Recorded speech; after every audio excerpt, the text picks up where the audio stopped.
ചില പൂക്കൾക്കൊന്നും നല്ലൊരു സുഗന്ധം ഉണ്ടായിരിക്കില്ല. പക്ഷെ അവയ്ക്ക് നമ്മുടെ ബാല്യത്തിന്റെ അല്ലെങ്കിൽ നമ്മുടെ പഴയ ഓർമ്മയുടെ നല്ലൊരു മണമുണ്ടാകും. അത്തരത്തിലൊരു മണമാണ് ഇന്ന് ഈ വേനൽക്കാലത്തും ഇവിടെ ഈ പച്ച പുതച്ച് പൂത്തു നിൽക്കുന്ന ഈ പുല്ലാഞ്ഞി പൂക്കൾക്ക്. ഈ പുല്ലാഞ്ഞി പൂവ് നമുക്കൊരു വെറുമൊരു കാട്ടുപൂവല്ല. അവയ്ക്ക് നമ്മുടെ പൂരക്കാലത്തിന്റെയും ബാല്യത്തിന്റെയും ഒക്കെ ഒരു ഓർമ്മകളെ തിരിച്ചു കൊണ്ടുവരാനുള്ള ഒരു വലിയ കഴിവുണ്ട്. നമ്മുടെ ഈ പ്ലാസ്റ്റിക് പൂക്കൾക്ക് പകരം വെക്കാനാവാത്ത ഒരു വിസ്മയം കൂടിയാണ് ഈ പുല്ലാഞ്ഞി പൂവ്.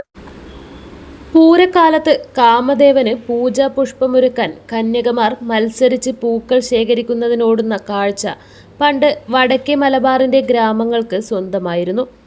കത്തിക്കാളുന്ന കുംഭ മീനച്ചൂടിലും പൂത്തുലയുന്ന പൂക്കൾ തന്നെയാണ് പൂരോത്സവത്തിന്റെ പ്രധാന സവിശേഷത. പൂരാഘോഷം നടക്കുന്ന കാവുകളിൽ പൂരത്തിന്റെ വരവറിയിച്ച് പൂരപ്പൂക്കൾ പൂത്തുലഞ്ഞങ്ങനെ നിൽക്കും. കാമദേവപ്രീതിക്കായി കന്യകമാർ ഒത്തുകൂടി നടത്തുന്ന പൂജയും നിവേദ്യ കർമ്മങ്ങളും പൂർവാചാരത്തിന്റെ തുടർച്ചയാണ്. എല്ലാ പൂക്കളും പൂവിടാനായി ഉപയോഗിക്കില്ല.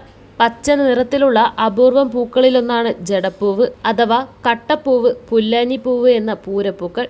കൂടാതെ ചെമ്പകപ്പൂ, മുരിക്കിൻ പൂ, പാലപ്പൂ തുടങ്ങിയവയും ഉപയോഗിക്കും.